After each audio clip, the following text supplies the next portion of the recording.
Thank you for auditing the always positive new music review show hosted by a French professor who's been lucky enough, thanks to Fat Possum Records, to have been sitting with the new album by Armand Hammer, We Buy Diabetic Test Strips, for about over a month. And it's a lot of pressure, when you have access to something that's so good and is going to be so important to the underground rap world and to art in general, you really want to have like a good and exciting angle. And it hasn't been easy. It hasn't been like a direct line. It wasn't like the travel narratives of maps or the kind of hazy pot recollections of church. It's not completely super historical or African-centered like many other Woods projects, other Billy Woods projects. And it doesn't have quite the audio cohesion of the last album that they did with The Alchemist. And so finally what I landed on was this term: abstract landscape. That's what I feel this album is, and that's what I felt for the better part of a week now. That's the term that's been going on in my head. That essentially what E.L.U.C.I.D and Billy Woods are doing on this album is providing a kind of abstract, hard-to-read, poetic landscape of any ghetto, I think, or any inner city, or any neighborhood, More specifically Brooklyn, because that's where they often talk about. But it's not like these are the buildings and this is the store and there's the church, the steeple, and open the doors and all's the people. No, it's like made up of words and expressions and sort of ideas. And it's oblique. It's not very clear. It's not very see-through. I'm releasing this the day the album comes out, and it took me a couple of weeks to really understand what they were doing here. I intentionally waited to read the artist statement about the album until I sort of had my own thoughts. So we'll talk about that in a second. Spoiler, I was pretty close. And the thing that I hate to say is that I had this one thought, and it's so hokey. The thing is, it's a good point, but it seems easy. I don't know. What I realized was this album and its artistry reminds me a lot of Haitian-American artist Jean-Michel Basquiat. He's just American, but I love Haiti, so I call him a Haitian-American artist. Now, you know Basquiat. And Basquiat is simultaneously the most hyped and most underrated artist of the last 30 years. Jay-Z talks about his art all the time because he bought some of his art.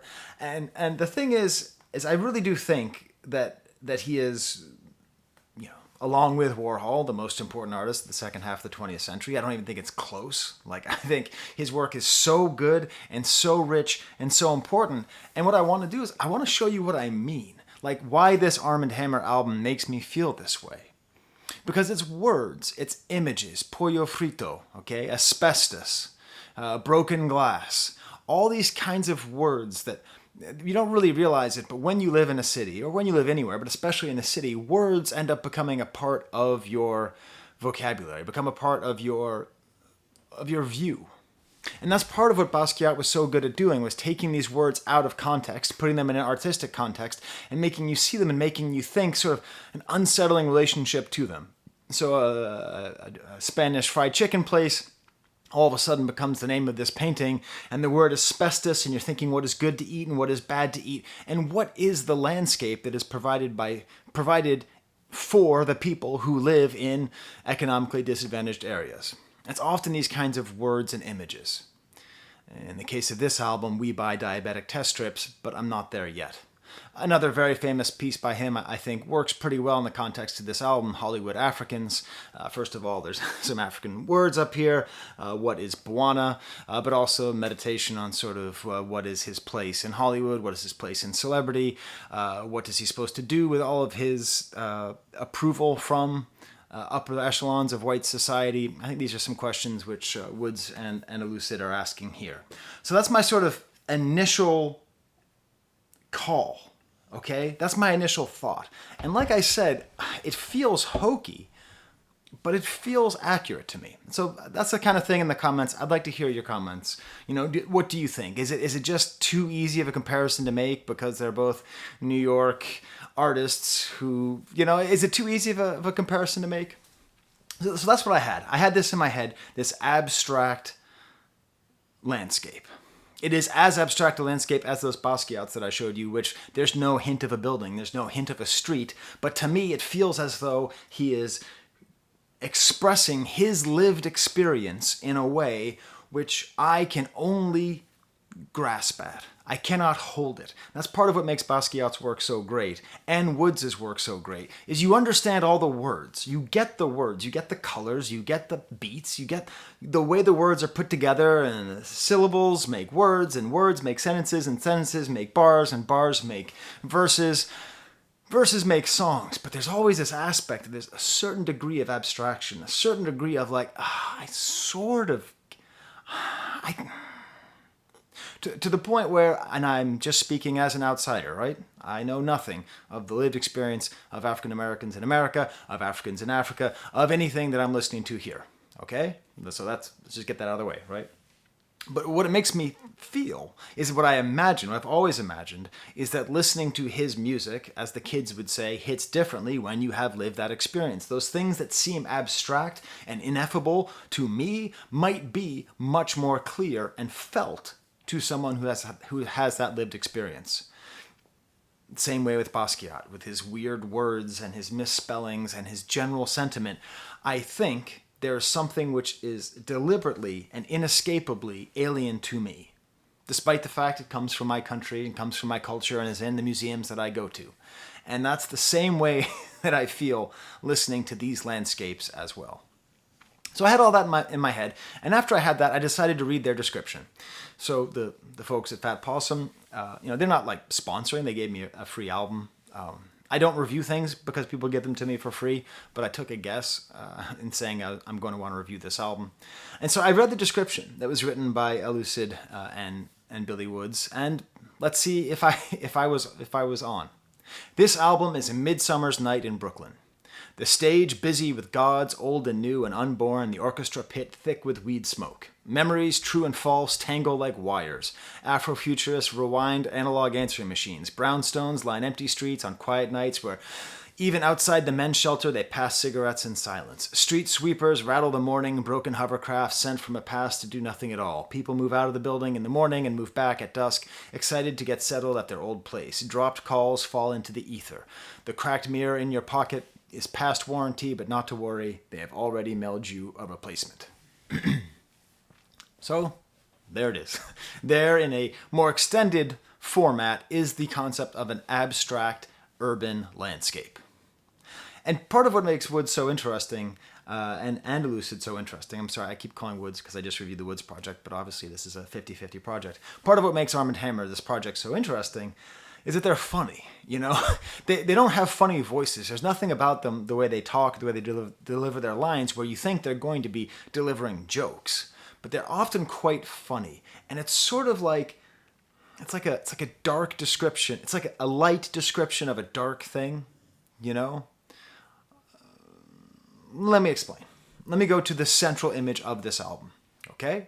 We buy Diabetic Test Strips. This is the sticker that came with the vinyl. Okay, I love the sticker so much, I don't know what I'm going to do with it.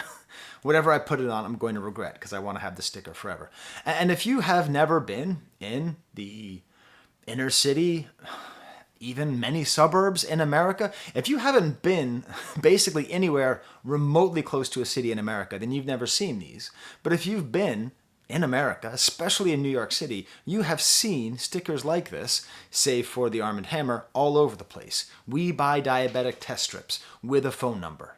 Okay, this is what Basquiat would be drawing on his canvases were he still alive today. He'd probably intentionally misspell diabetic a few times and cross it out. It would be great, okay?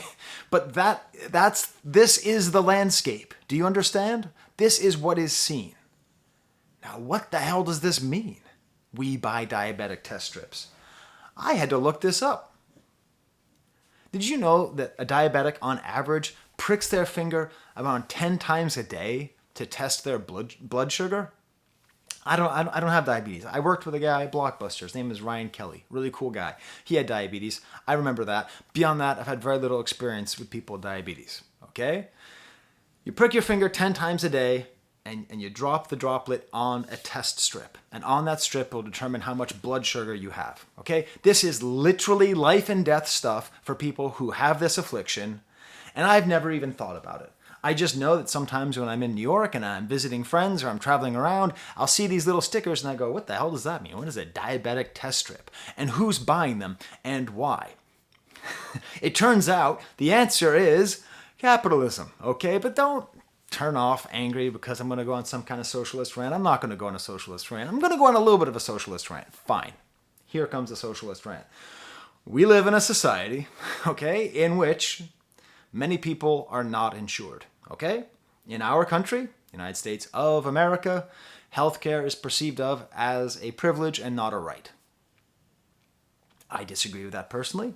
I think it is a right and not a privilege. I think we should change our system, but that's not what's up for debate here. What's up for debate is what is the consequences of these decisions.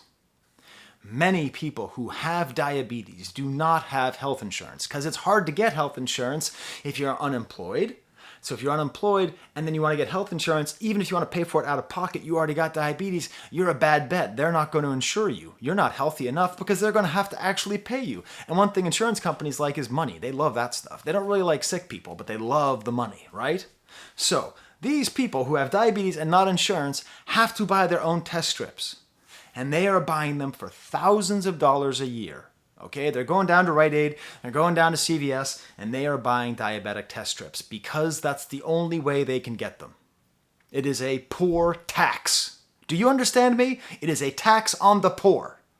And if that doesn't upset you, turn off this video and just shut up. I don't know what to say. That's what it is. That's the system that we set up. So, what about the people who are insured? People who are insured, people who have a full-time job, the people who have health insurance, they get more test strips than they need, okay? Because, hey, man, you're insured. You're all set. Don't worry about you. You're good. You have diabetic test strips. As a matter of fact, you have too many. This is where American ingenuity comes into play. Hustlers realized we have insured people who have too many test strips. We have poor people who don't have enough test strips but need them. Let's buy from the rich and sell to the poor. A perfect capitalist interaction. And I would even go one step further and say the people who are doing this aren't the bad guys. They're making money off of a broken system, but they're selling the test strips for less money than Rite Aid is. Otherwise, they couldn't make any money. Otherwise, people would just buy it at Rite Aid. So they are benefiting off of a system. And it's the system that is the problem. The people who put up these stickers are not the problem. Okay? I did some research. I found this video by some guy named Kirk. Kirk's Hustle Revolution. And I'll include a link to it. His video only had like 50 views or something. But he's just sitting in his car and he's explaining the finances of this. And what he said is, realistically, if you get started, you can make $500 to $700 a month. Okay? You have to network, make customers, maybe you can make more. But realistically, everyone else says you make thousands of dollars a month. No, $507 a month, okay? So people hustling really hard, making comparatively little money, filling in a gap, becoming a middleman and a middlewoman, a middle person, serving the needy, exploiting the needy, all because our government does not care about poor people and does not care about people with diabetes. And get ready for the punchline, everybody. The punchline, of course. And don't you dare think this is just some coincidence. Don't think that Woods and Elucid were stoned and walking around and say, wouldn't it be funny if we named the thing this? It's all in here. This is the whole point of the whole damn thing that you're listening to. I mean, they might have been stoned and walking around and say that, but they also meant this other stuff, right? Diabetes is way more prevalent in the African American community than it is in the white community. 11.7% in the black community, 7.5% in the white community. You know, there's a lot of famous white people who have died of diabetes. I looked this up. Thomas Edison and Alexander Graham Bell. The founder of the Ku Klux Klan, Nathan Bedford Forrest, namesake of Forrest Gump. He also died. But in recent history, when you think about who died of diabetes, if you're a rap fan like me, you immediately think of the funky diabetic Phife Dawg, who just died, last year or 2 years ago? Whatever it was way too soon. Or maybe you're a comedy fan and you think of Patrice O'Neal, who is one of the best stand-up comics of the last 20 years. Like the tragedy of his passing with how funny and insightful he was, the voice that he would be right now, the point is, this is not only targeting the poor, it's also targeting the black poor. And so that's it. That's the landscape that we're living in. We buy diabetic test strips. Every single one of these signs is for the people who live in that neighborhood, a reminder of the system. A reminder either they have the strips or they need the strips. Okay? It is essentially that it's like a stand-in for the crack trade. It's very similar. It's very similar thinking, very similar mentality. Obviously, the people who sell test strips are not as pernicious as the people who sell crack, but it's the same basic idea of just what is the urban landscape in America like? And in this case, it's made up of words. What does this mean? Well, now you know. There's some other themes too. You know, like limits of technology. That's a big one. Sort of old technology, new technology. Again, I think there might be a class consciousness here because often people who don't have money have less access to newer technologies. There's a lot on here about the futility of existence. It's a very existential album. And what I love about it is that, you know, this is my fourth or fifth project of evaluating Woods' work or studying it. And he's just never the same, you know? He doesn't come at it from the same angle. You know, Ethos is like this amazing historical poetic thing, and there's some of that here, but it's not entirely that. And it's not really like there's no food stuff on here. I mean, Maps was filled with food. If you watch my video where I talk about getting some what was it, pork belly, you know, like pork belly and traveling and all over the place, and boy, this guy loves talking about weed and smoking different kinds of weed and all this weed. There's basically no weed on this album, basically no food on this album, yet the album is filled with these great rhymes. And always there we have Elucid, who is sort of the master of quotable lines. Like he has like all these great, very quotable lines of surprising depth. And I owe him an apology. I owe Elucid an apology. First of all, because the first album I reviewed, I called him E.L.U.C.I.D. I said that I couldn't tell his voice from Billy Woods's, which is true, but that's just a sign of my ignorance. That's not a sign of their similarity. He matches so well with Woods's voice. And when I was interviewing Woods, he was explaining how important Elucid is to him, to work with him, because it's like he's somebody who always knows what he wants. Like it's a perfect collaborator. It's just totally easy. And it makes me realize there's this sort of rap artist who I inevitably, I don't mean to throw shade, but I sort of put down because they are often in the orbit of another rapper, you know, essentially Scottie Pippen's in the orbit of Michael Jordan's. And, you know, Scottie Pippen was one of the greatest basketball players of all time, right? So it doesn't mean anything that you're not Michael Jordan if you're as good as Scottie Pippen, right? So anyways, I also like to apologize to the god Fahim, who works with Makami. I do think this is just a little fan thing here. This is a reggae album I really enjoy. The Good, the Bad, the Ugly, and the Crazy. It's with Super Cat, Junior Cat, Nicodemus, and Junior Demus. And this is my dream. Like, wouldn't it be awesome if we had an album and it was Billy Woods, right? And then it was E.L.U.C.I.D, and then it was Makami, and then it was the god Fahim, you know? Right? Wouldn't that be awesome? Just like an album of the four of them? Anyways, maybe they don't get along. I don't know. But you have like two face-covered masters of language with very interesting international life experience, and then two more standard rappers who are with them who are brilliant in their own right. It all kind of works. When we're thinking about like this album and what makes it so special. Now, what I'm sure, it's 20 minutes in and I haven't said a name. And the name that I'm saying is probably the reason that many people are going to come to this album, and that name is JPEGMAFIA. So he produces 4 tracks on this album. Well, he co-produces 1, solo produces 3 of them.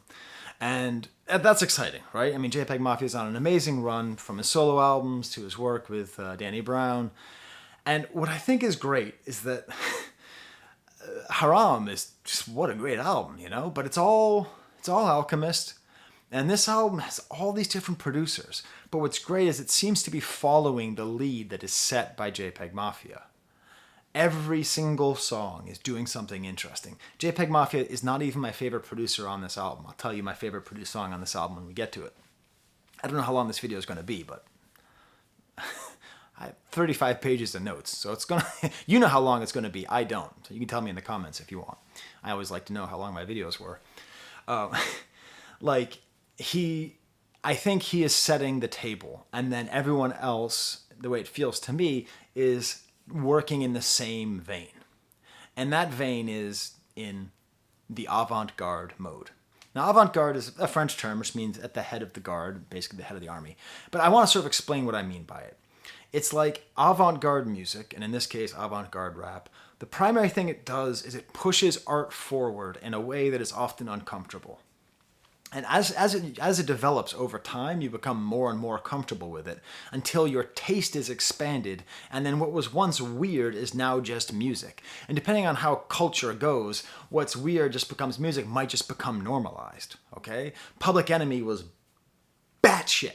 When you first heard Public Enemy, like, what the hell is going on here? Same thing with Wu-Tang. Like, you heard these beats and you were just like, what is happening? This is the craziest thing I've ever heard. Then over time, these people who pushed out forward and made you uncomfortable, and you're like, you know, now when you hear whatever, I'm trying to think just off the top of my head, Enter 36 Chambers, the first Public Enemy album, and Yeezus. I think those are three great examples of just rap albums where you're like, what the hell is this? And then over time, they sort of get regularized. And so in rap music in particular, I think the way we need to think about avant-garde rap production is like, it goes against a couple things often. Often it goes against the danceability of rap. And let's not forget the origins of hip-hop, okay? The origins of hip-hop are dance. So it's okay to make rap music that is not danceable, but that is against the founding spirit of the art. And over time that developed to basically like head nodding and Valley of the Jeep beat, sort of, you know, driving around in your car, kind of like aggressive energy, you know? And what we're seeing is rap music in the last, at least since I've started doing this channel and before then, we have all these producers who are producing rap music that is just outside these bounds, that are really moving things forward. Now, how can things be avant-garde? They can be arrhythmic, impossible to dance to. They can be aggravating. They can be overly soothing, okay? A lot of the tracks on this album are overly soothing. They can either repeat too much. Like, I think a good example is the Whole Lotta Red album. I think that's a very avant-garde album, the way that's produced by Playboi Carti. And a lot of that is just over-repetition or non-repetition, like unexpected song formats where things happen or don't. The easiest way to spot avant-garde rap music is just sounds, just unexpected sounds, unexpected sound effects, sometimes psychedelic, sometimes broken sounds, jagged sounds, metallic sounds, gauzy sounds, spacey sounds. All of this goes together to make great avant-garde rap. And this album is one of those great avant-garde rap albums. Now I was in my office yesterday. I was just goofy. I was just a silly professor sitting there in my office. I didn't have any students for my office hours. So I made the Avant-Gardometer for rap beats. And I'm going to use this for each song. Okay? On the one side, you have stock. Okay? That's just standard rap, not avant-garde at all. Then it's a 1, it's a bit odd. Then we get getting out there, a little bit weird. Weird but chill, okay? So we're not like at the point where it's going to necessarily make you go, ugh, what's going on? When we get to 4, that's where things are really getting out there. And we're starting to like lose touch and we're starting to feel really far out. And then we get to 5, freak out, which is the most freaky, the furthest out you can go before you hit gibberish, okay? Before you hit something where it's like not even, like, it's sort of like the trying too hard kind of idea. You know what I mean? Like you're trying too hard to make beats that are shocking or fascinating or unique or different. There's just not enough cohesion for anything. So I'm gonna be, for each song, I'm gonna assign an Avant-Gardometer. And the funny thing is, it's all lower than it would be. When I first listened to this album, everything was a 5 or a 6, meaning I thought everything was either gibberish or far out. The more you listen to it, the less far out it gets, till eventually listening to Public Enemy #1, you know, and you're like, oh yeah, this is just a normal song, whereas the first time you heard it, you like thought you were losing your mind. You thought you were like hallucinating. You thought like you hit your head.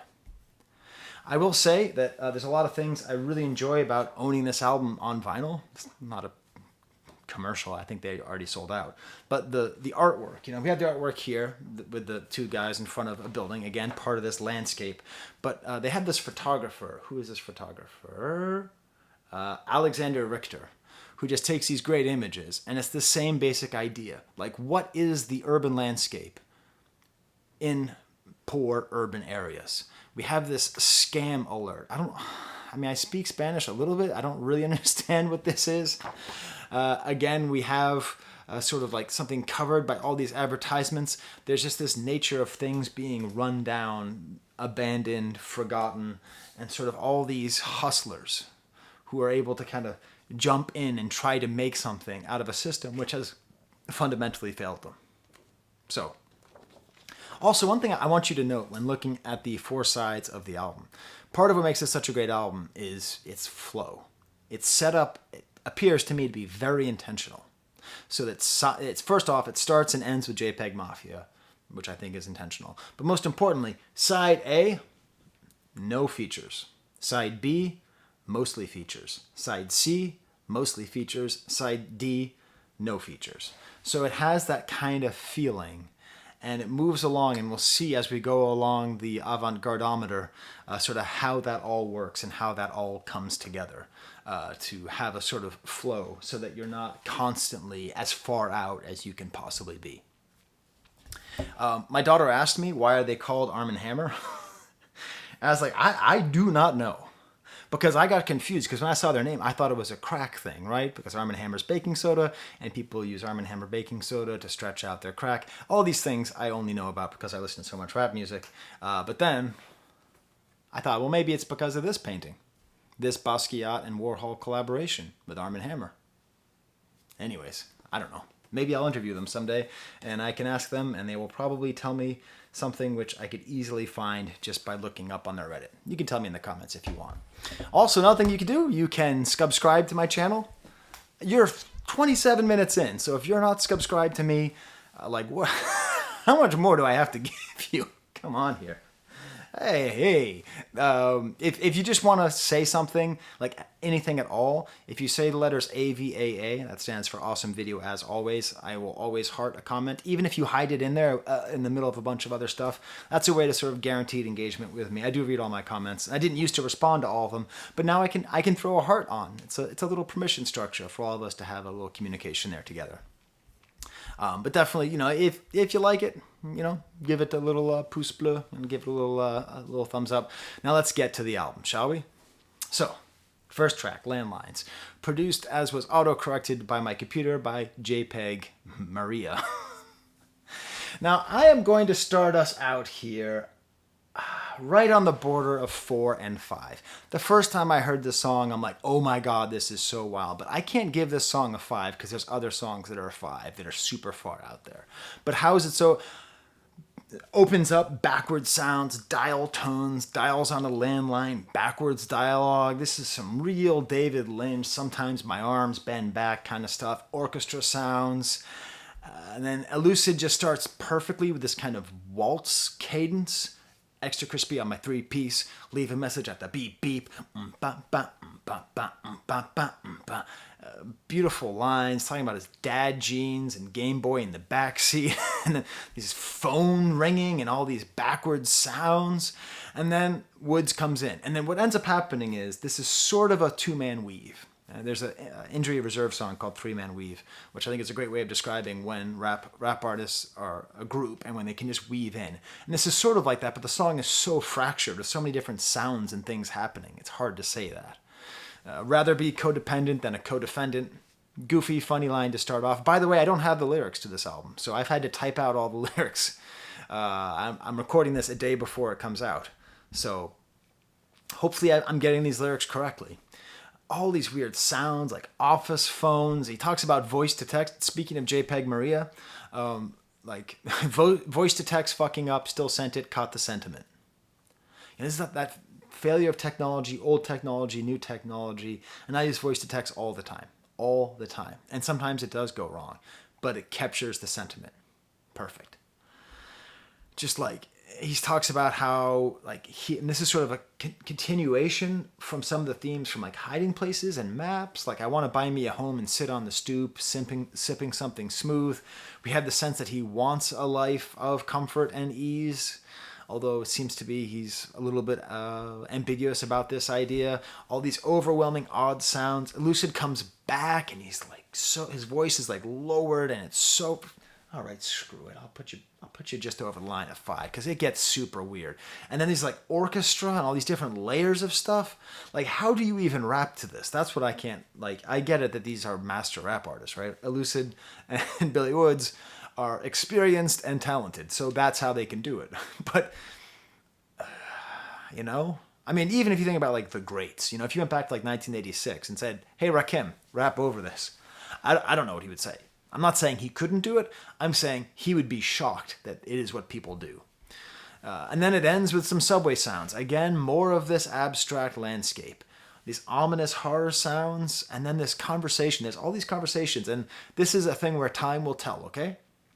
So I don't know who the people are in the interstitial moments. They might be from movies, they might be from life, there might be some gigantic complex interview where Woods explains everything that's happening. But for me, I'm coming at it totally blind, and I'm just saying, life is tomorrow's breakfast. That's what this guy says. He's right. Life is tomorrow's breakfast. Perfect. If a lion wakes up in the morning but knows he has to hunt the gazelle, but I'm okay, non sequitur, okay? This is that real, like, what's going on here? Like, he's half finishing sentences, it's vaguely poetic, and then we get to woke up and asked Siri how I'm going to die. All right, now we're really in the freak out territory. These kind of drilling sounds, more background sounds. This is that thing where sometimes it's actually not even aggravating, it's more soothing. It sounds kind of vaporwave at times, if you have forgotten. JPEGMAFIA is often credited as the inventor of vaporwave, like this low bass. We got that whole weird producer tag that JPEG likes to use. It's like horrific with like these underwater voices and the sound of Siri, and Siri saying 1 trillion raised to the 10th power is 10000. I'm sorry, that's not what happens. It's okay. It's an artistic choice. If you type in Siri, what is 1 trillion to the 10th power? It says 10 to the 20th power. So it doesn't just start reading out zeros. I don't know how they got their phone to do it, but they did. And then we get to the chorus, the title. Woke up and asked Siri how I'm going to die. She replied, she replied. First of all, it's the woke up bit that's so important because we're tying in from, you know, life is just yesterday's breakfast. I just realized that now. Yay. You know, life is yesterday's breakfast. Cool, cool. But it's like he's waking up.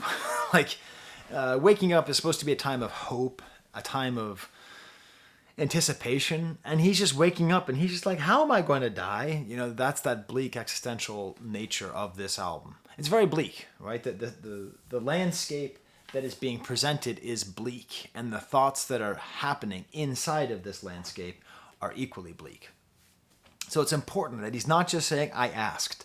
It's, I woke up and asked. By the way, when you ask Siri how you are going to die, she says, I don't know how to respond to that.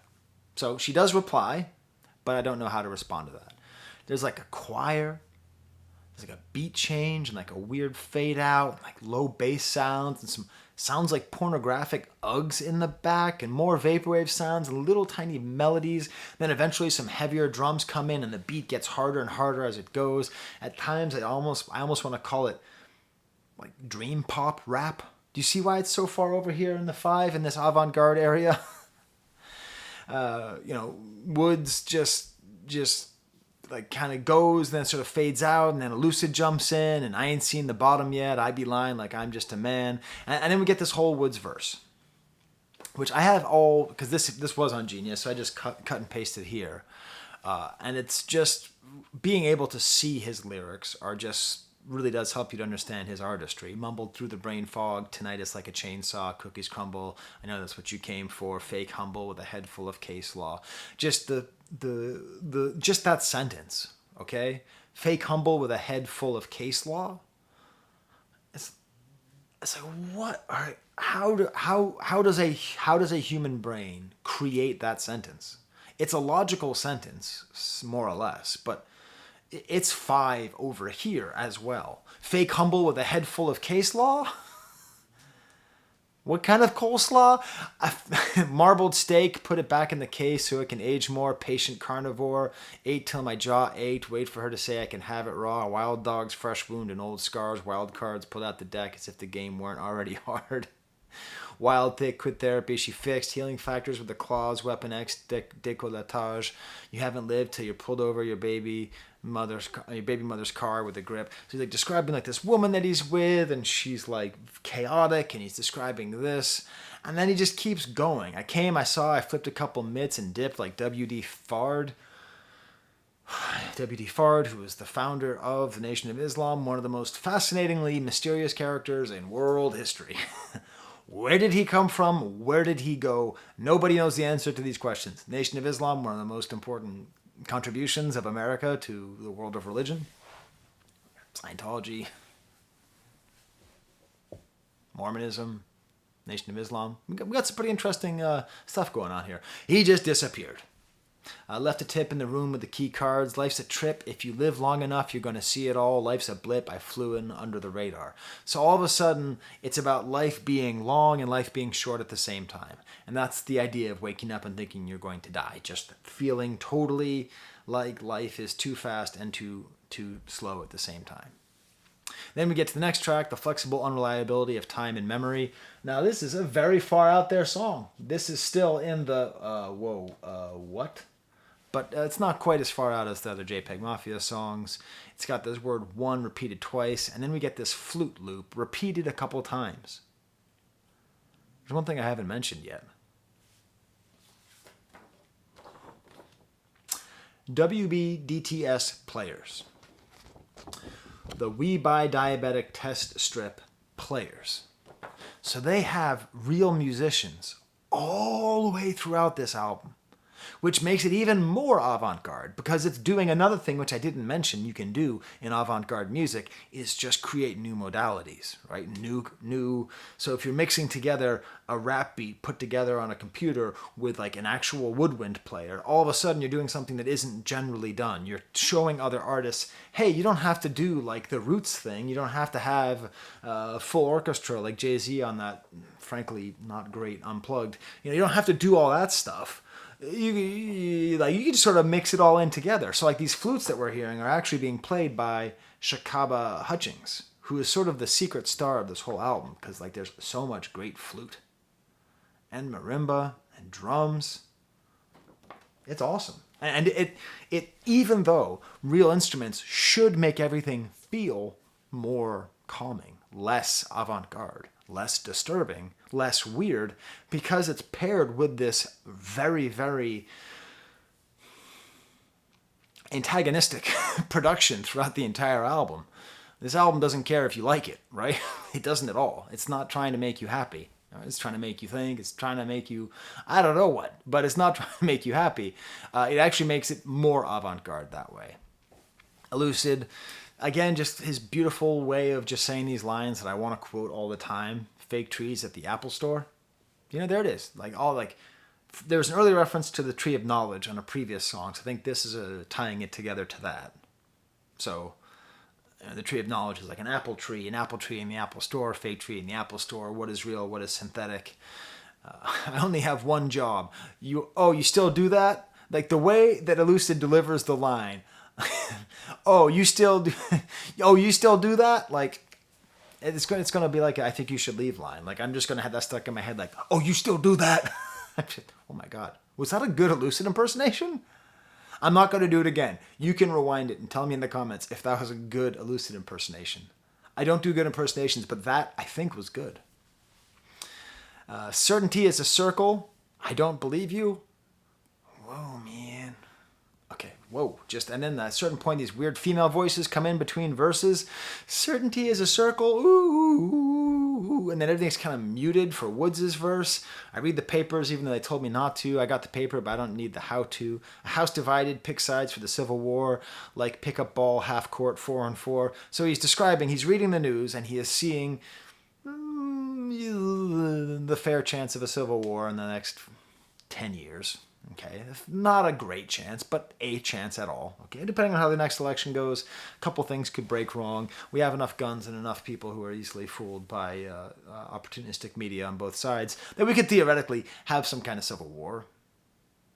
And he's just describing it like a pickup game of basketball, a house divided. It's beautiful, shirts and skins, you know?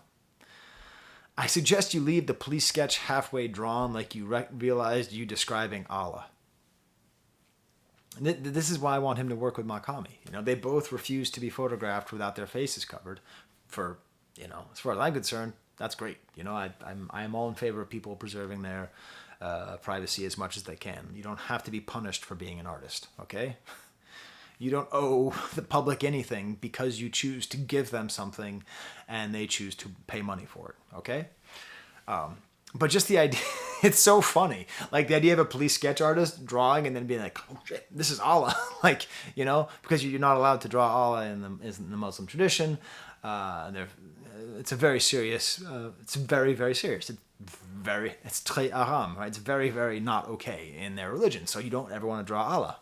And but we don't know what Allah looks like, so you could like draw a smiley face and say it's Allah, and you would be breaking a law of religion, right? And so here you. So, anyways, choose between Kevin Samuel or Dr. Umar.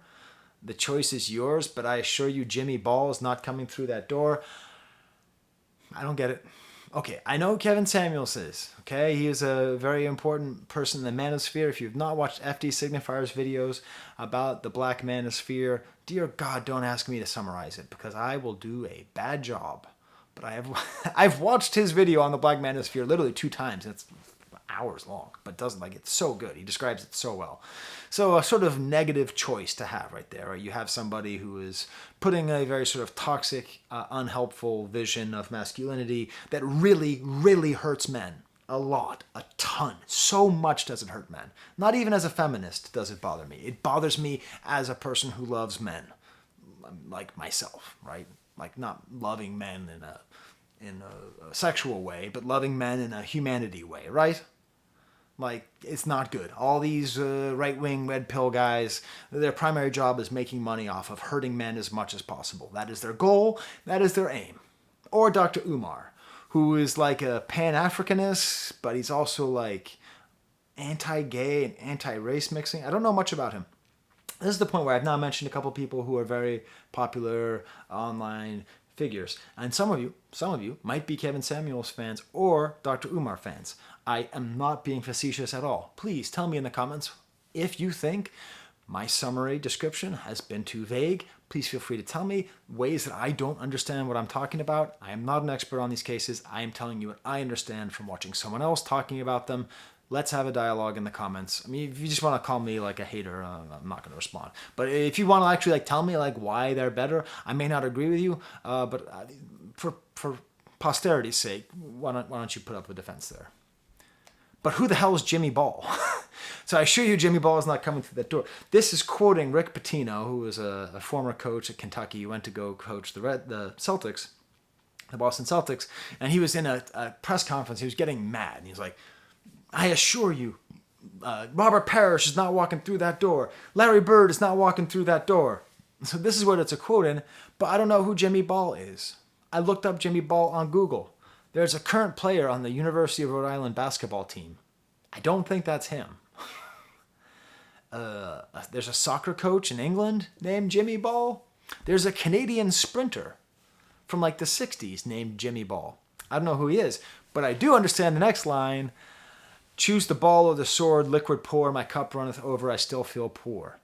Oh my God. Okay, so this is like just his little fun time, right? You can just hear these lines and think they're dope. Or you can be our age. I think I'm, a little bit older than Woods, but we're roughly the same generation. So this is a reference to what is it, the first or second song on Liquid Swords by Jizza, where there's a quote from Lone Wolf and Cub, the samurai movie, where choose the ball, no, choose the sword and join me. Choose the ball and join your mother in death. Right? Wait, is that even on? I think that's on. Yeah, that's got to be on Liquid Swords. Maybe that was the problem. No, that's a different one. Anyways, I don't know where it is on Liquid Swords. I'm pretty sure it's on Liquid Swords. It's a famous Wu-Tang quote, at the very least. If you choose the sword, then you can join him. If you choose the ball, little plaything, then you're just going to not be strong enough and you're going to die. Okay. Lone Wolf and Cub is like The Last of Us, but with like Japanese culture and not zombies. Yeah, so choose the ball or sword, liquid pour, my cup runneth over, I still feel poor. So he's saying liquid pour. So instead of liquid swords, he's saying liquid pour. But when you hear liquid after choose the ball or the sword, when you're a Wu-Tang fan, you complete that sentence for him. So you hear the word liquid pour, but you also hear the word liquid swords, okay? Like, I'll show you how it works, okay? So if I say, row, row, row your bloat gently down the dream. Like, when I say bloat, you hear boat. When I say gently down the dream, you hear the word stream, even though I said the word dream. So as a lyricist, I'm saying two words at once. I'm making a reference while also making a point. My cup runneth over, I still feel poor. He's talking about his state where he is materially successful, right? He is rich enough to say that he does not feel that his cup runneth over, but he still feels poor, so he puts money towards getting the door reinforced. And then it just gets so far out, and the flute, what's her name again? Or his name? Shabaka Hutchings. I don't know the gender of that name. So Shabaka Hutchings is just playing their heart out, and it's great. A little phone call with some woman there. I'll call you back later. And then we get to when it doesn't start with a kiss. We're coming back. Coming back to the freakout zone, JPEGMAFIA and PUDGE. It sort of starts at a 5 and goes down to a 4. Slow down, sped up voices. It settles in to kind of like a nice, like it starts off so weird and stuttling. It's basically unrhythmic completely. But then, as it settles into the beat, it goes back down into the whoa what territory. But it's cool because Elucid is like super far behind. Like he sounds like he's in another dimension. Groove me on the 2-3. Just this really cool vocal effect on there. It's also how the words are produced. This whole album, the vocals are never just the vocals. The vocals are pitched or chopped or screwed or chipmunked. Actually, they're never really chipmunked, but they're echoed, they're flanged, they're flim-flammed, they're all these things. Only blacks in the rock climb. There's no comfort in facts sometimes. I assume he's talking about rock climbing, and I assume that there's a relative low representation of African Americans in rock climbing gyms. I don't know it to be a fact. I don't rock climb. I was not ever even good at climbing trees. But it's, again, an important image because it is sort of talking about a theme which Woods talks about a lot in his work, and I suppose Elucid must as well, which is when you have enough success as an underground rap artist, you are quite often surrounded by people who look and talk like me, okay? Well-meaning, educated white folks who think that you're just really nifty. And that often means that you are the only blacks in the rock climb, okay? I don't climb rocks, but it's not... That's the, again, no. It's a different song. Okay, it can't be a Jizza reference. There's that great line. Who's your A&R? A mountain climber who plays the electric guitar? Like, that's like the diss on, what song is it? Is it Protect Your Neck? I think it's Protect Your Neck. You can tell me in the comments. It's some Wu-Tang song. I just thought of the idea right now, so I didn't have a chance to look it up. It's one of these great lines, like this great portrait of the kind of white people that successful black people have to interact with in order to get their vision out, right? They have to deal with mountain climbers who play the electric guitar. I do play electric guitar. And my cousin is apparently one of the most important rock climbers in the history of the world, so, the shoe does fit. How does it feel? It's repeated over and over again. And then, what the hell is this beat change going on here? These like weird little like video game sounds at the end. And then we got SpongeBob back. SpongeBob is Poseidon. I don't know. Lost that university stipend. The sun came like a jailer jangling keys, jaunty, black zombie, cheekbones, Ashanti, cold coast when I tap into this palm tree. Your catalog, black Abercrombie. I don't know. The thing about great rap artists. maybe every single one of those words means something, right? Like Ashanti is a pop singer who has like cheekbones, and black zombies are... The history of zombies starts in Haiti. It's a parable for... It's actually fears of formerly enslaved people. They're real zombies. It's a question of the voodoo religion, which is a religion not to be taken seriously. It's not an adjective. It's a faith. But it's this idea where you control dead people. A hungun would control dead people and bring them back to life to get them to go back to work in the fields. Okay? It's literally like a post-slavery nightmare.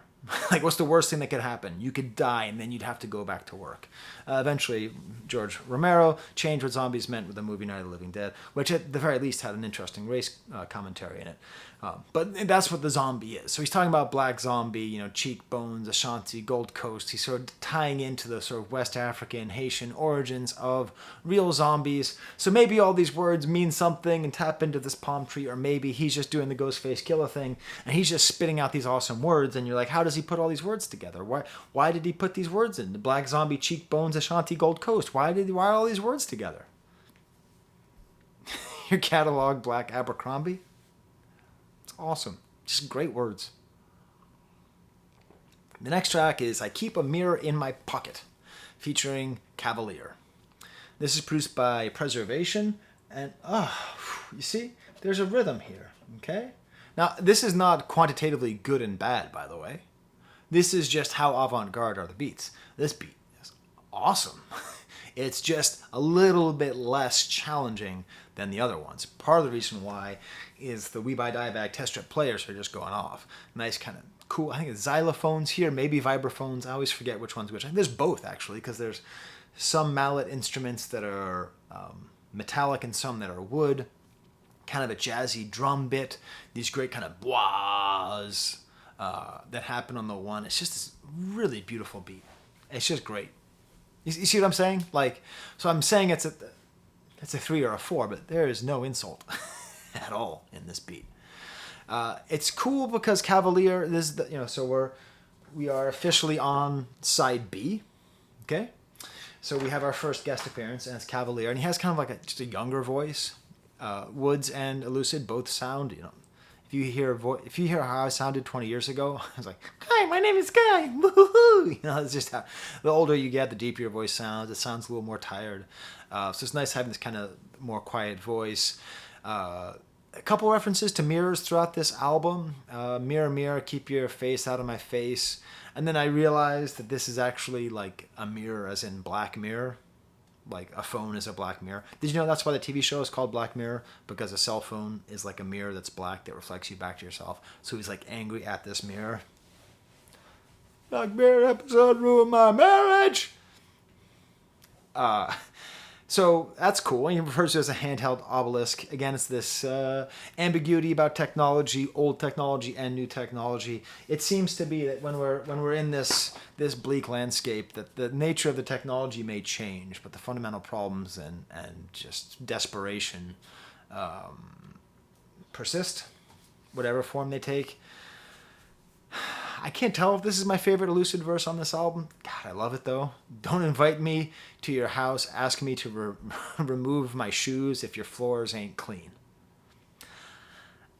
Awesome. I mean, you have to remove your shoes when you come into my house. And I've had to do that for like years, but I didn't used to clean my floors because I grew up in kind of a mess, and so I'm kind of a messy guy. My wife is very clean, so our house is clean. I do a lot of the cleaning. It's not that she does everything, but it's just our standards went up. But I love this idea that it's like insulting if you have a dirty house to have someone take off your shoes. And obviously this is a metaphor for something else, like make sure you have your house in order before you ask me to help you or to protect it. But it's the kind of line where I guarantee you I am going to bring this line up again in the next 5 years of doing this channel. I'm going to hear another line. I'm going to go, this is like that Elucid line. Like, this is like that hard thing to describe that he's describing. He mentions Forrest Whitaker. Is Forrest Whitaker the most named character actor in the history of rap music? I feel like his name is used all the time. Now, I'm calling him a character actor. He has an Oscar, so he's not always a character actor, but he's often a character actor. He says creeping on a come up, which that was a Bone Thugs and Harmony album. I just like that term very much. Please no chocolate ganache on my cake. Here's a food reference. And then the chorus has the young guy coming back. And then we have this verse from Woods. And again, I get it that I seem obsessed with this Makami dream that I have. But it seems to me that like this feels very Mach-y in his delivery, especially the fact that he's using the word gully, you know? But then he has this very funny line, PhD, you know my mom's ain't raised no dummy. So many double negatives, you know she stick to her stomach. First of all, he's rhyming dummy with stomach. He makes all these outrageous rhymes, which you just don't think could possibly work, but he makes them work with his mastery of his own voice. You know, his mom has a PhD, and so she did not raise a dummy. But he says it by saying, moms ain't raised no dummy. So he's intentionally saying it in a way which would be offensive to someone with a PhD. So he's actually showing his feeling of insecurity and like he's not worthy of his mother's brilliance in his choice of how he presents himself and how he is. And it's great. It's like this really beautiful moment of understanding of insecurity and not feeling like you're worthy of your parents. It's great. And it's just thrown in here. It's just one of these many lines. Next track is called Trauma Mike. Okay. We're getting close to breaking the meter on this one. So you see behind me, everything looks a little bit new over here. My wife, in addition to being very clean, she's very handy. So she does all the work around the house. She's putting up shelves and she's sanding and she's staining, and I just hang around with the baby and do lesson plans. Okay, and so she's like drilling and hammering and sanding, and this song comes on and it's like I can't tell which is which because it starts off with but it's like this like it's like almost not even on rhythm. And it made me realize what's the first great avant-garde produced rap song. Okay, well, it's probably Planet Rock by Africa Bambaataa. But beyond that, I think it's PSK by E.L.U.C.I.D. You know, that kind of like raw insanity. This has that kind of feel to it. Kind of alarm sounds, these crazy cymbals that just do not stay rhythmic. And then there's like bass and the sub bass comes in. And then Pink Sifu's on here. Saifu? I don't know how to pronounce his name. You can tell me in the comments if you want. Weird staccato yelling. Metal is my weapon! Credit all my blessings. And then Elucid comes in, it's like grinding sounds and more cymbals and these guitars rising and all these like unhinged quality and no slave, no world, no slave, no world. Who needs to think when your feet just go, waiting for the flood they said would never come. Just this like, psychotic backing guitar, this opening verse from Woods, these bouncing bass sounds, just the whole thing is just insane. And then we had this whole verse from Woods, which this is on Genius. I'm not even going to quote the whole thing here. It's just this really beautiful series of lines. All against all, my brother in Christ, there's no I in team. Never wore a fitted in my life, big head bursting out the seams. You know, like, why is he talking about a fitted hat? You know, I have a fitted hat, and I have a large head as well. So, like, it definitely, when I wear a fitted hat, it does not look good. Right? It's just my head's busting out the seams. But like, what does it have to do with no Christ, no team? Is this just Ghostface? Is this just a Ghostface style goof? Or is there some deeper point? Okay, now we get to the next song. We're going all the way back to Weird But Chill with the song, which I'm going to intentionally mispronounce at first, Niggardly, parentheses, blocked call, produced by August Fanon.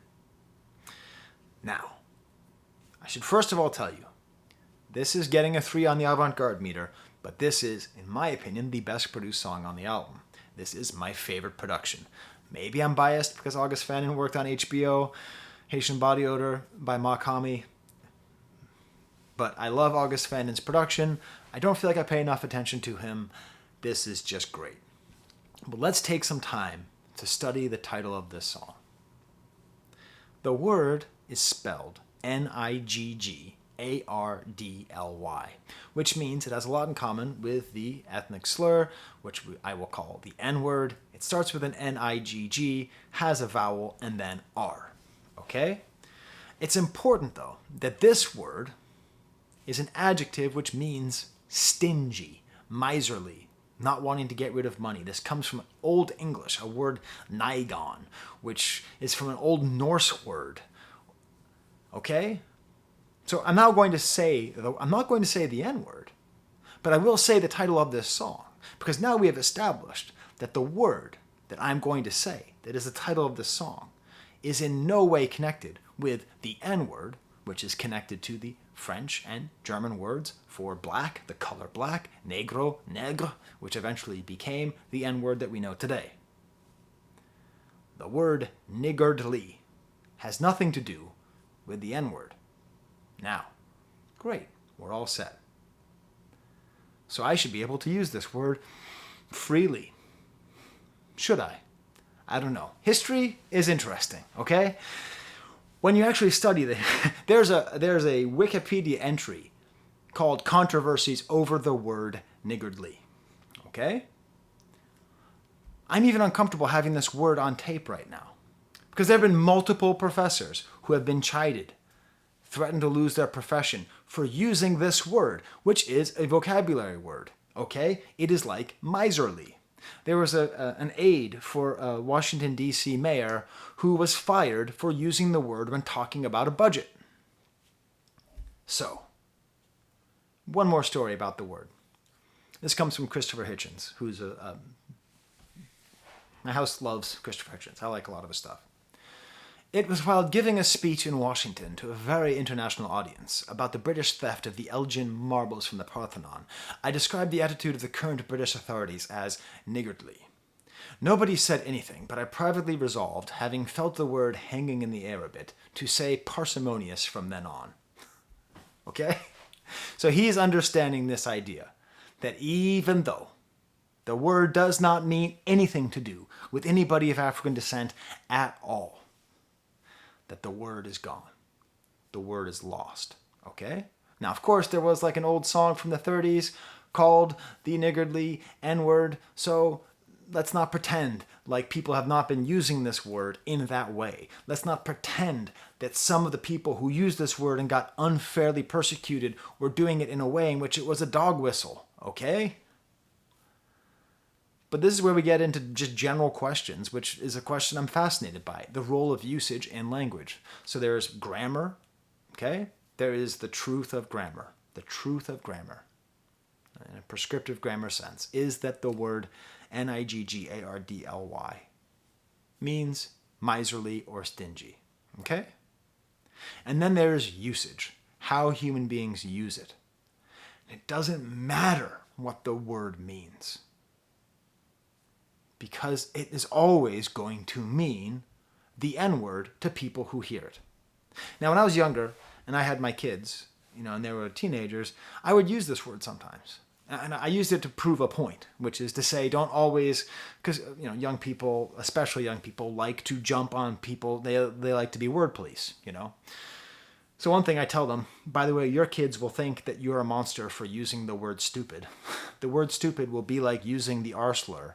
Okay? Like, stupid is a dying word. Okay? Your kids will make fun of you for using the word stupid the way my kids make fun of me for using the F slur when I was in high school. Okay? I'm not proud of it. That's how we spoke. It wasn't okay then. It's not okay now. It's not okay that we use the word stupid.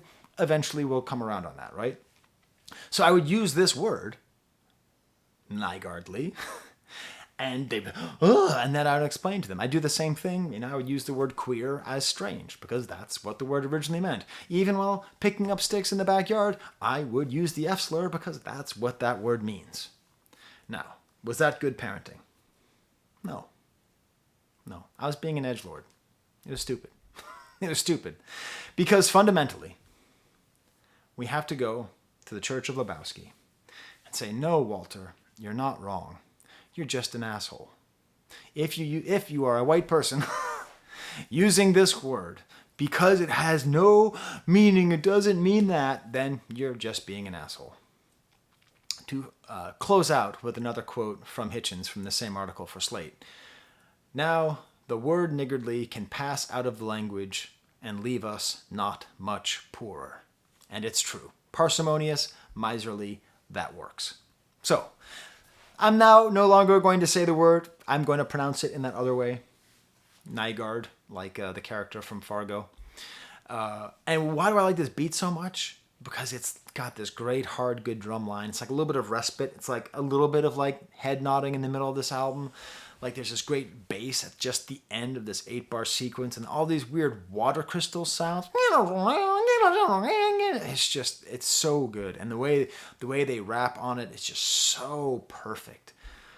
And this chorus, it's one of the best choruses. The way it's delivered actually reminds me a little bit of Kool Keith. Admittedly, Niggardly, I won't even give these N-words bad energy. I peep, then commit to memory. I sleep knowing N-words is dead to me. I eat knowing I'm starving my enemies. The appetite bittersweet, no pleasure. So he's using this word, miserly, parsimonious, to describe his attitude towards his competitors and towards his fellow human beings. That he's not even giving people his bad energy, that he's just taking from them and he's starving them. But it's bittersweet. There's no pleasure. He's not proud of the place that he has in here. And he tells this whole like sort of crime story. All I had was an address and MassPeth. He's sort of talking about all these, like, it seems like it's talking about maybe like a drug deal. It's how it seems here. I can't quite figure out what it is. Every word out of my mouth drags my people backwards. Beautiful line. And then, what the hell? What the hell, Woods? I write when my baby's asleep. 1 second. I'm going to deliver this not like a rapper. I'm going to deliver this like a little sweetheart. You know, I write when my baby's asleep. I just sit in the room, you know? I listen to him breathe. Okay, that's what Woods is talking about. Now, he delivers it like Woods. He sounds like a badass. He doesn't sound like he's waiting for a pumpkin latte at Starbucks. But still. And this is where it all comes together. Because he says, I think about my brothers who are long gone, and that this is all they ever dreamed. And then he talks about people he lost to COVID-19. So all of a sudden it all becomes clear, I think. At least to me, I think it's snapping into focus here. The idea of being niggardly, of being miserly, of being parsimonious with his affection and his care for other people partly comes from the fact that he grew up thinking he would never have the happiness that he has attained right now. So when he is happy with his baby taking to school, hand in hand, at the playground, to the school, writing and hearing him sleep, all the joys that come with parenthood, he recognizes that he is lucky, maybe even some survivor's guilt, definitely some survivor's guilt, and that all these other people who are gone, this is what they dreamed for. And he might be talking about cold-hearted criminals, okay? He might be talking about people who several of our most recent presidents have referred to as super predators, might be talking about people like that, but that's what people dream of. It's what everyone dreams of, a nice house where they can sip on something smooth, where they can have a baby and they can be happy. That's everybody's actual dream. Everybody wants it. But many people don't think it's even a possibility. And this bizarrely beautiful treatise about his guilt about being so miserly, but that the miserliness is a necessity and the only way he could achieve what he's achieved. Whew, man, it's a good album. God damn it. Okay, we're going to stay on 3 here. But The Gods Must Be Crazy. Now, this is produced by LP of Run the Jewels and of LP, great rapper on his own.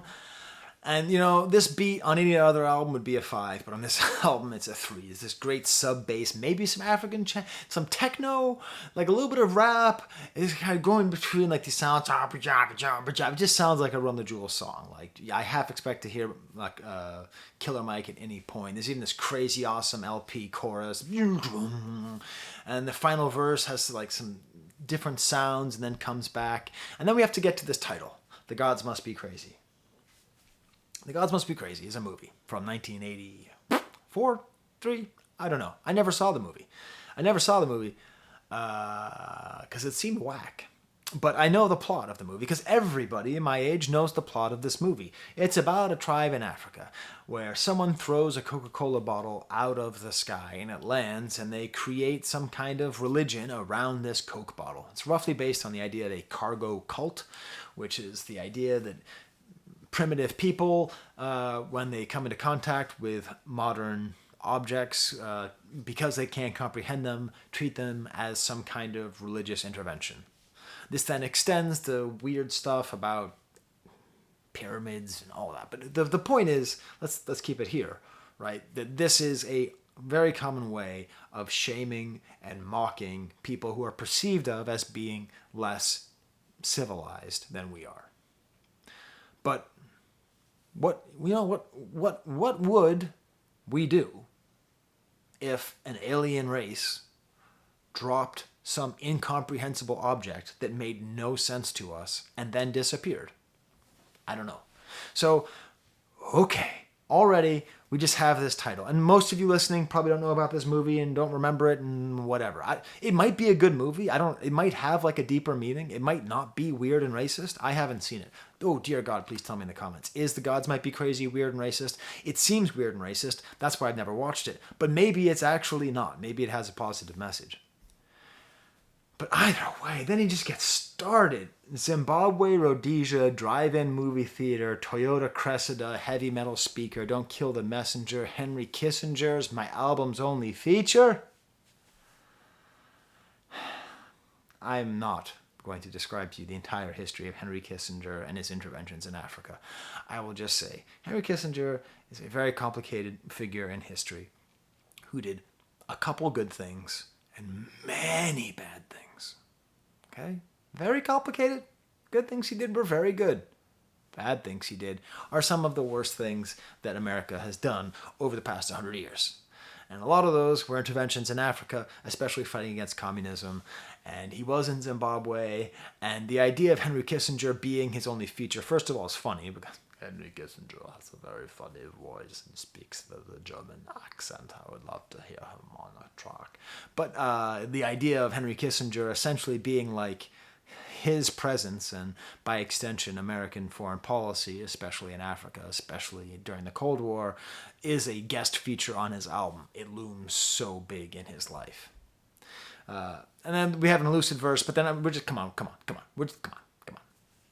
It's a song mostly about Africa, so we're waiting for Woods. Elucid's verse is great, but we're waiting for more Woods.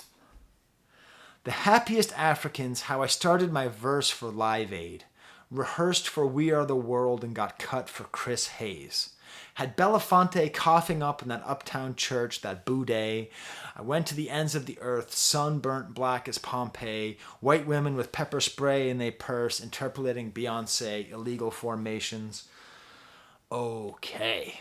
Happiest Africans, how I started my verse for Live Aid. He was alive during Live Aid, but Live Aid was a fundraising single that was written by Lionel Richie and Michael Jackson and featured many of the most popular artists of the 80s, including Bob Dylan and Stevie Wonder and Hall & Oates. It's a who's who of everybody you could possibly imagine would be there, was there. And it made millions and millions and millions and millions and millions and millions and millions of dollars. So he's theoretically putting himself as writing a verse for We Are the World and saying he was cut for Chris Hayes. You might be saying, who is Chris Hayes? Well, I have one question for you, edgelords. You like Huey Lewis and the News? He's the guitar player for Huey Lewis and the News, who played on We Are the World. So he's a very, very white guy who is taking out the space for a magical time-traveling Billy Woods having a verse on Live Aid. And even Live Aid itself is a complex idea. It's a sort of morally ambiguous, the way it was used. Did the money go in the right places? How altruistic was it? How much of it was just a Band-Aid? How much of it was a way of absolving ourselves for not actually intervening in ways that we should and just sort of like buying a song that we like that frankly is not a very good song? All these questions kind of pop up here. I think Woods is asking us to all ask these questions. Had Belafonte coughing up that uptown church. So Harry Belafonte, the great activist and and singer. I just redid my, yeah, there he is. I just redid my records behind me. If you've never heard a Harry Belafonte album, he is amazing. He was one of my mom's favorite musicians. This was my mom's copy of Harry Belafonte. Just died last year. Harry Belafonte was basically the genesis of the whole thing. And I don't know if this is on purpose, but there's an outtake from We Are the World where everybody sings Deo, the most famous Harry Belafonte song. Deo, me say Deo. And Stevie Wonder's there, and everyone's singing it and laughing, and Lionel Richie's there, and everyone's having a very fun time. But Harry Belafonte is not laughing. He's like very uncomfortable the whole time. He's like, you're singing my song.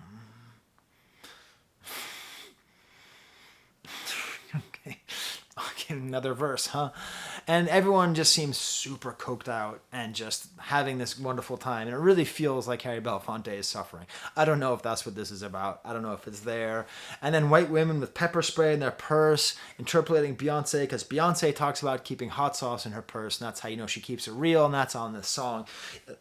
Legal Formations from a couple albums ago, or maybe it was just a single, but instead it's pepper spray. In theory, pepper spray being used to protect themselves against an imagined black aggressor. I think that's what's being implied here. I believe it. If I'm wrong, that's an oddly racist thing for me to assume, but I'm assuming that there are assumptions being made about the person who has the purse. I'm not making assumptions on what would happen. I'm assuming what is happening about the person who's assuming in the song. So, Illegal Formation, saying that essentially being a racist consumer of black culture, much like a lot of We Are the World, ended up being a sort of racist way of helping black people. Is that it? I don't know. In the final verse, there's this kind of like, he does this sort of like double up where he says like tap tap, and it feels like it's an homage to Run the Jewels. Next track is Y'all Can't Stand Right Here, featuring Jungle Pussy and Monika. I guess is Soul Glow. I don't know. This is produced by Steel Tip Dove, who's one of the engineers here, and Messiah Music. And this is basically a posse cut. And I love it, like this, yo, you can't stand here. We're sort of back again in this sort of place. We're in this kind of place, this uncomfortable urban landscape, where you can't stand anywhere because you're loitering. The kind of a jazzy freak out when the beat settles in. It's super nuts. It's this full saxophone freak out. I assume the saxophone is being played by, I guess it's by Hutchings again. I don't know. Woods talks about a judge looking like West Side Gun, which is pretty funny. And then the album ends with a reference to Archie Comics. Why are you talking about Archie Comics? Why? I don't get it. I don't get it. And then Jungle Pussy's on here, and she has this really intense whispering voice. I really like her presence. It's very sort of, it's like menacing. It's like menacingly sexy. I don't know what she looks like, so I don't know. But that's her sort of general presence. E.L.U.C.I.D has this crazy verse where he talks about what kind of world is this? Where all the mangoes are free and the shrimp is free and there's no taxes. So he's like doing like a anti-complaint. He's like imagining a world that's like amazing and wonderful. It's just crazy. And it like falls apart and like screaming. And then they hear someone in the back say, rain down like a steel-tipped dove. And there's a change in beats. And it's like a piano, it's tinkling, and this underwater beat. And then, oh my God, this album is so rich. Are you still watching? You know what? I bet you're coming back. It's totally cool. It's totally cool you took a break, man. I can't. I'm tempted to release this in 2 parts. This is nuts. Young Winnie Mandela in the courthouse, black bra, white blouse, looking over my shoulder like when I get out, I'ma look you down. Old Winnie with the weave, my face wet pickaninny with the mango seed, place a mess. So here he's talking about Winnie Mandela, Winifred Mandela, wife of Nelson Mandela. If you know Nelson Mandela, leader of the anti-apartheid movement, eventual South African president in jail for many decades. And his wife was Winnie Mandela, and she is a complex character in world history. She is a perfect kind of character for a Woods song. Woods very much likes talking about ambiguous figures in African history, which makes sense. His father worked for, Mugabe, so there's a fairly complicated figure right there, right? Oh, one second. I have to tell my daughter that I'm doing my video. Actually, you know what? Hey, I'm doing my video. So do you mind just going up to your room? Okay. I'll be down a little bit. Like half an hour? I don't know, but I'm on video right now. Okay, it's real out here. So I think it reminds me a little bit of Makami as well, with the way he talks about. Sorry, I'm all thinking about it over there. Michel Duvalier, like these kinds of figures that are flawed, but often white commentators will emphasize their flaws for racist reasons and downplay their strengths. And I think just the dialogue around these people is in and of itself useful, even though realistically it seems as though Winnie Mandela was probably not super great.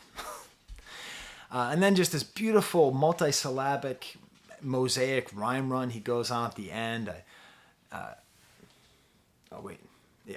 I looked at the crowd, not the guillotine, limitless, amused bouches. The queen begs and screams for their amusement, living the dream. I walked out of Denny's like it was Ruth's Chris. Grab your toothpicks. The sun is too heavy to rise, but the sky got a blue tint. It's just amusement, Ruth's Chris, muse bouche. You know, just he has all these words and it's tied into Marie Antoinette with the guillotine, and that's the queen who's talking. Amuse-bouche is a very fine thing you can eat at the beginning of a meal for a big French meal, and then the beat ends. Next track, we got Kenny Segal coming back. Total Recall. Very gentle, funky guitar, nice beat, some flute and bass using the players really well. Kind of a head nod beat, cool kind of droning, harmonious quality there.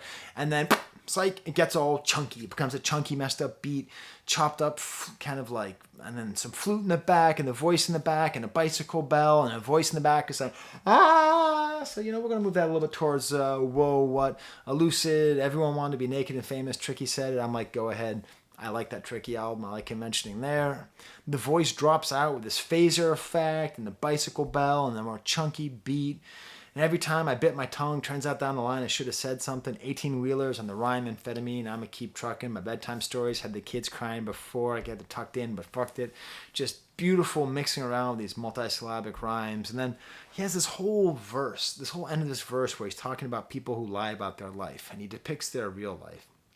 Playboy rap, son, you not that guy, you look ridiculous. If it's Cheesecake Factory Fridays with your co-parent, you ain't gotta lie. Like he's cutting someone down and being like, listen, if your reality is just going to Cheesecake Factory with your co-parent, that's fine. First to Clear Blue Sky again, multiple songs in a row. There's a phone ringing, someone answers, and it's this whole conversation about if this woman can move something. I don't know what it's about. So we're still right here in the middle of this.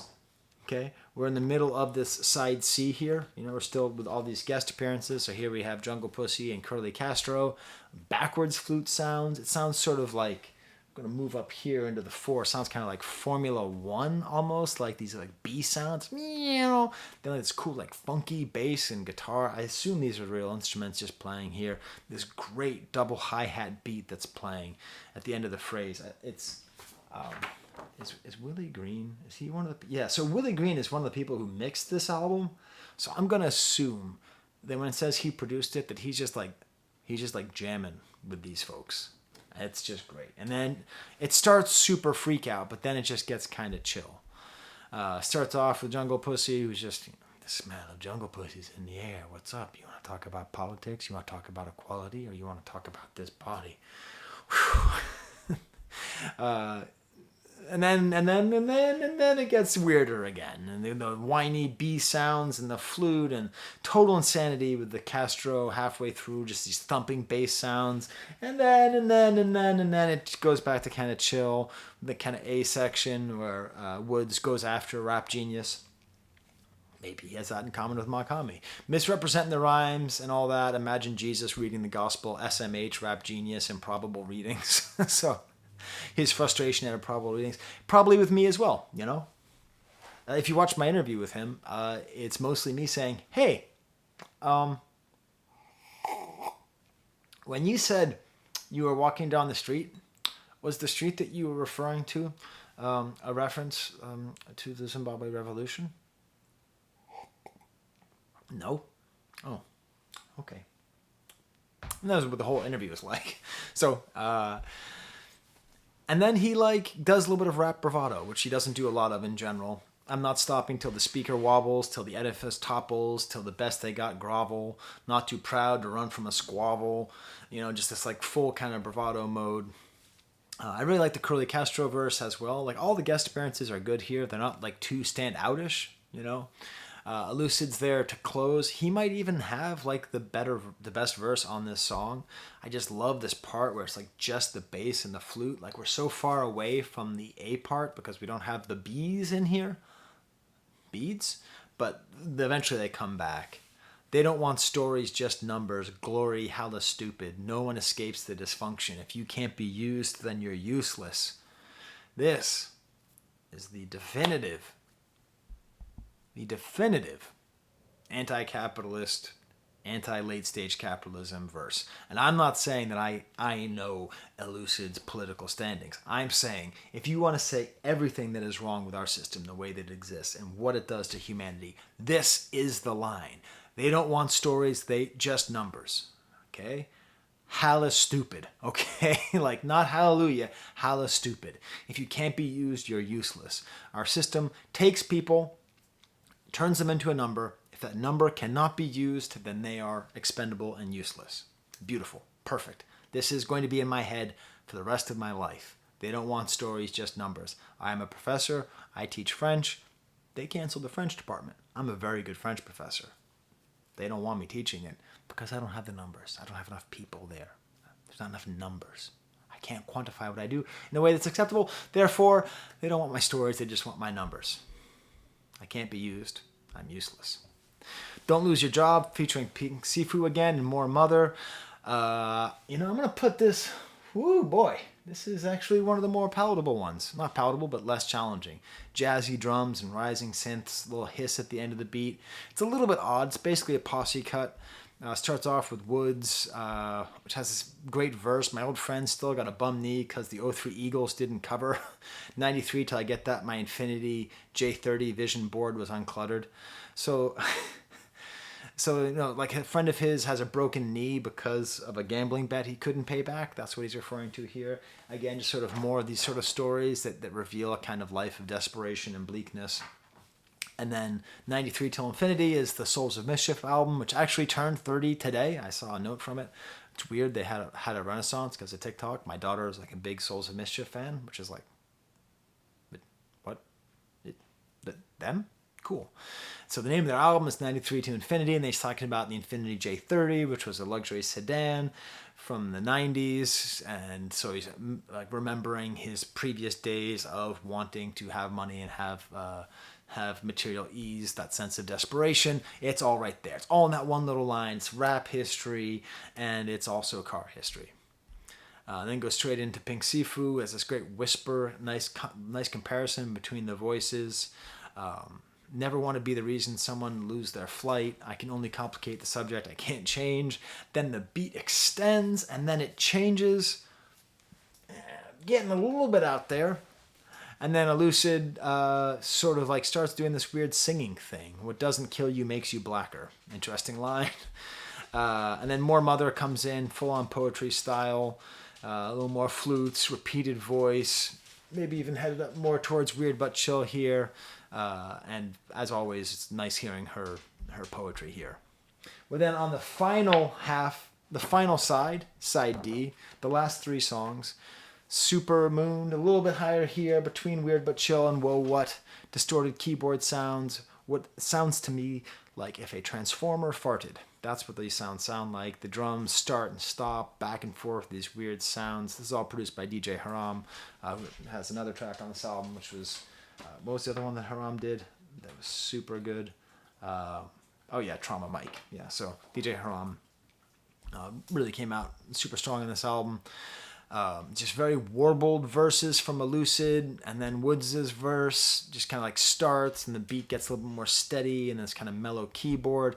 I don't know what Woods is talking about. George Washington and Christmas Day. I can't pick up the lyrics, so I don't know exactly what he's saying. I know he then talks about being with a lover and like having sex with her multiple times. I can figure that stuff out, but the bass just gets harder. The bass gets more present all the way throughout. Little piano interlude. There's like a Dalek voice in the back with Elucid.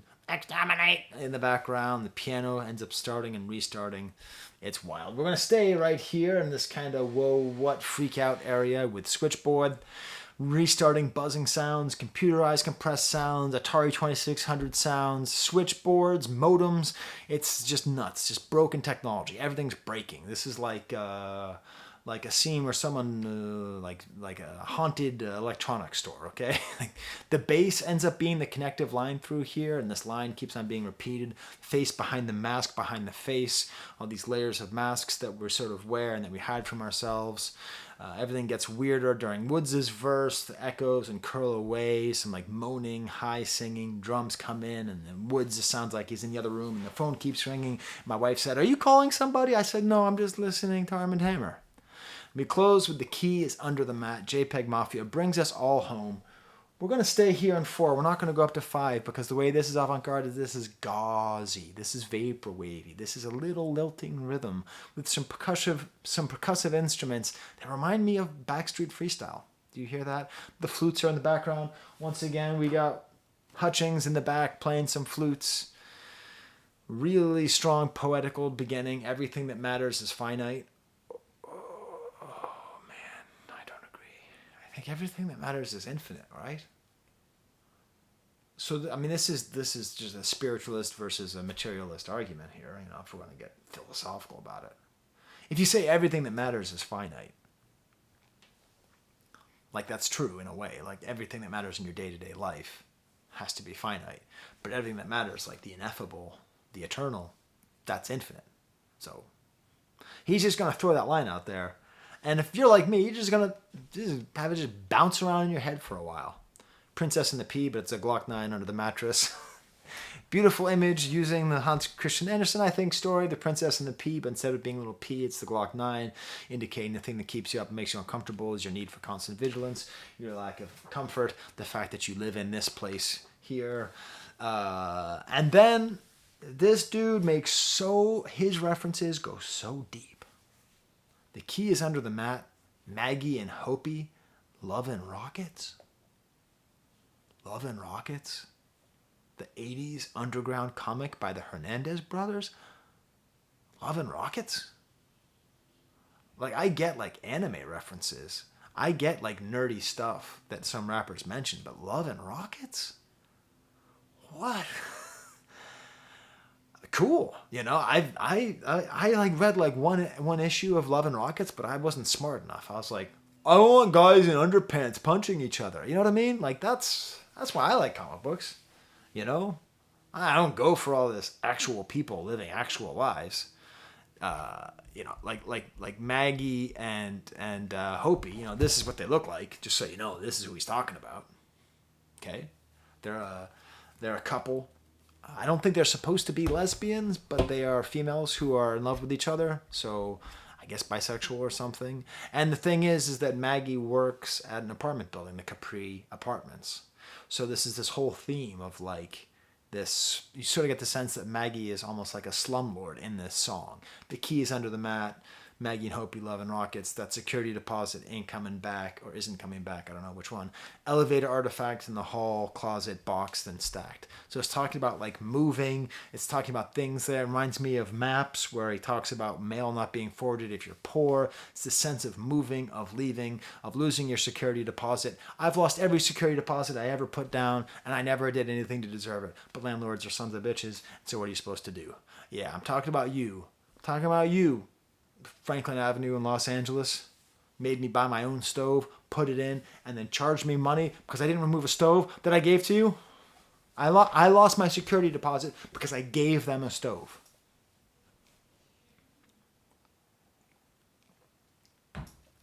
Anyways, Maggie. A very far out reference. And again, he's painting words. You're picturing what this apartment is like. You're picturing him packing up and leaving, all these mechanical sounds and this kind of weird vapor dream. Elucid comes on, does some whispering, and there's some random snare sounds, and the album's over. So there it is. My dogs need a walk. I need to stop talking. This is nuts. Props to you for however long you've been here for. Props to you. These are my Patreons. They give me money so that I can buy music. I would have bought this album if they didn't give it to me, but they gave it to me. So, hey, access, you know what I'm saying? Some of my Patreons wanted a special shout out. I gave them the offer. So, Alexandre David Lab, Tom Hedges, Vaseline Kostov, Ethan Jorge, Ethan George, Alejandro Jimenez Telado, and Max Paulino. They are all big Arm & Hammer fans. And there you go. Thank you for supporting me. All right. Well, are you boys ready? Are you ready to go for a little walk? Yeah, I think you are. I'm ready to stop talking about this album. Hey, what do you think of my thing? You like the thingy? Your Avant-Gardometer? Okay, there's the camera.